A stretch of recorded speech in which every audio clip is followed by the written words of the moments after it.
e do Espírito Santo. Amém.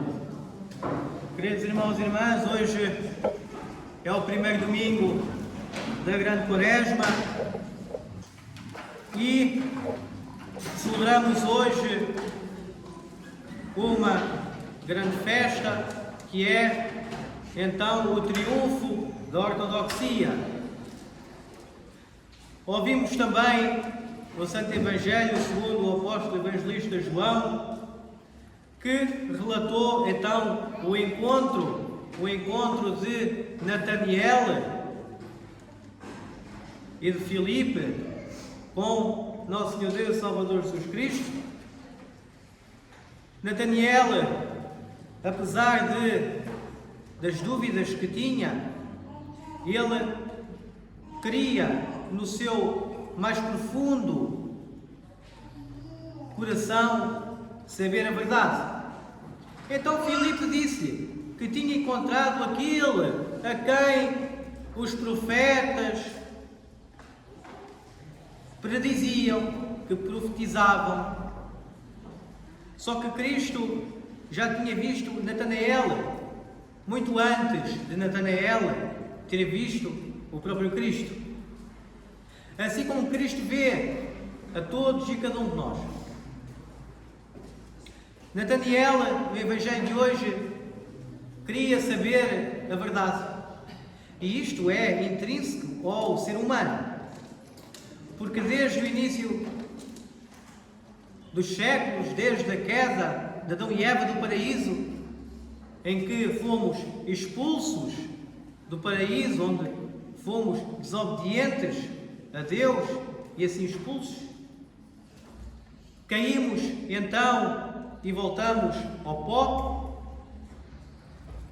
temos doenças, morremos para esta vida e então passamos a vida a querer saber a verdade.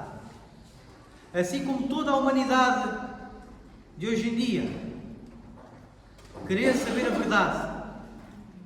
E a verdade, queridos irmãos e irmãs, por mais que nós procuremos o significado da nossa vida, temos dúvidas e nos perguntamos, dia sim, dia não, nós e toda a humanidade, qual é que é o objetivo? Qual é que é o objetivo da nossa vida? Por que é que estamos aqui? O que é que isto tem a ver com Nataniel? Bem, tem tudo. Porque Nataniel também tinha dúvidas. E Nataniel também queria saber a verdade. Como muitos de nós também queremos saber a verdade e procuramos a verdade, e a verdade é só uma. A verdade, queridos irmãos e irmãs, é só uma. A verdade que nós andamos a procurar, a verdade que toda a humanidade procura. E procurando também o significado da vida, é o próprio Cristo. Ele que é o caminho, a verdade e a vida. Então, nós, ainda jovens, temos uma vida pela frente, procuramos essa verdade. Procuramos a verdade e passamos a vida a procurar essa verdade. E não conseguimos enxergar, enquanto jovens, onde é que está essa verdade. Outros jovens conseguem enxergar onde é que está a verdade, que está em Cristo, que é o verdadeiro caminho, a verdadeira vida e a verdadeira felicidade. É em Cristo. Então Nataniel, querendo saber a verdade, encontrou o próprio Cristo. Ouviu o chamado de Cristo. Porque a partir daquele momento, ele viu que a verdade, o caminho e a vida era o próprio Cristo que estava à sua frente. O chamado que Cristo fez a Nataniel é o mesmo chamado que Cristo faz a toda a humanidade, a todos os fiéis da sua Santa Igreja. E esse chamado é, então, a nossa fé em Cristo. É assim que respondemos ao chamado de Cristo. É a nossa fé é crer em Cristo. Porque no Evangelho diz: Cristo veio ao mundo para resgatar a humanidade do pecado, para que todos aqueles que creem nele não desapareçam, mas tenham a vida eterna. Esta é a verdade, queridos irmãos e irmãs. Este é o significado da vida. É crer em Cristo. É crer em Cristo. É crer na esperança de que podemos mudar de vida, de que podemos nos arrepender, podemos mudar alguma coisa que seja, por mais insignificante. Podemos ver então Nataniel, que ao encontrar o próprio Cristo, então encontrou a verdade. Verdade essa que nós, se não a encontrarmos ainda, teremos que a encontrar. E essa verdade está em Cristo. E essa verdade em Cristo está no amor. Hoje celebramos, queridos irmãos e irmãs, o triunfo da ortodoxia. A vitória, o triunfo, não da ortodoxia sobre as outras religiões. O triunfo da ortodoxia não significa a vitória da ortodoxia em cima das outras religiões. Não. O triunfo da ortodoxia é a vitória da verdade. É a vitória do caminho, da verdade e a vida, que é o próprio Cristo, perante a humanidade que queria proibir os seus fiéis e a Santa Igreja de venerar os santos ícones. E essas pessoas que tentavam, e ao longo dos séculos tentaram destruir a Igreja, desde o imperador Nero, o imperador Diocleciano e todos aqueles imperadores que perseguiram a Igreja, e que mesmo assim a Igreja nunca foi destruída, porque o próprio Deus disse: eu edificarei a minha Igreja e as portas do inferno não prevalecerão. Então, queridos irmãos e irmãs, já tivemos grandes imperadores que perseguiram a Igreja, muitos mártires que foram decapitados, que foram mortos, que escorreram sangue por nada. Não. Eles sabiam muito bem, porque ficaram sem cabeça. Eles sabiam muito bem porque é que eram atirados ao fogo, mas eles não se importavam. Eles não se importavam porque viram Cristo ressuscitado ao terceiro dia.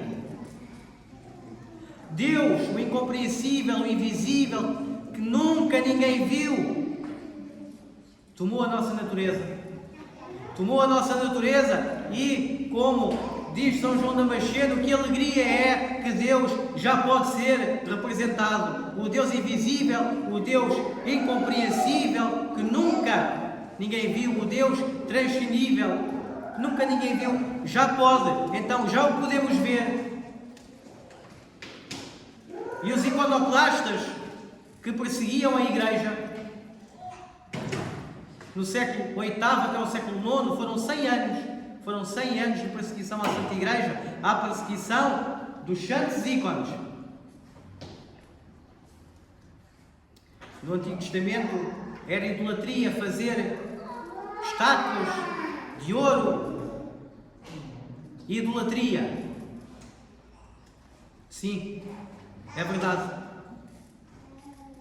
Mas a partir do momento em que a segunda pessoa da Santíssima Trindade tomou a nossa natureza humana, o Verbo, a Palavra, aquele que criou o mundo, tomando a nossa natureza, então é claro que o podemos ver, o Deus invisível. O próprio Cristo diz: quem me vê a mim, vê o Pai. E ninguém vai ao Pai senão por mim? Então, queridos irmãos e irmãs, esses iconoclastas, que eram aquelas pessoas que perseguiam a Santa Igreja, dizendo que não era permitido venerar os ícones de Cristo, da Mãe de Deus, dos santos, perseguiram a Igreja durante 100 anos. E essa perseguição foi muito pior. Foi muito pior do que a perseguição de Nero, de Diocleciano. Foi uma perseguição que veio por dentro da Igreja. Então, o inimigo da raça humana, o demónio, queria destruir a Igreja por dentro. Através dos bispos, através dos padres, com o quê? Com estas heresias. Com as heresias de que Deus não era consubstancial ao Pai, que Cristo não era da mesma substância que o Pai, que não se podia venerar os santos ícones porque era idolatria. Então a tradição da Santa Igreja e a tradição da Sagrada Escritura nos indica então o contrário. No domingo de Páscoa da ressurreição de Cristo, ouvimos no Evangelho, primeiro capítulo de São João, que o Verbo se fez carne e andou entre nós. Então, queridos irmãos e irmãs, se o Verbo se fez carne e andou entre nós, Ele sim, o Deus incompreensível que nunca ninguém viu, pode ser representado nos santos ícones. E isso foi decidido então no 7º Concílio Ecuménico, onde se juntaram os patriarcas, os padres e todos os bispos, que aboliram e condenaram então essa heresia da iconoclastia, vinda então no século VIII, dentro da Igreja, mais especificamente na Grécia. E hoje, queridos irmãos e irmãs, nesta grandiosa festa dos santos ícones,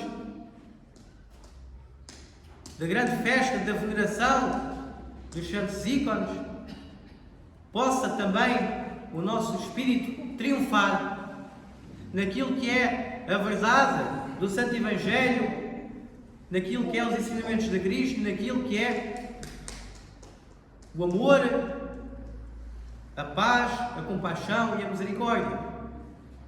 Que o triunfo da ortodoxia cresça então em nossos corações, em nossas almas, para que possamos receber o Cristo ressuscitado no santo dia de Páscoa pelos séculos dos séculos. Amém.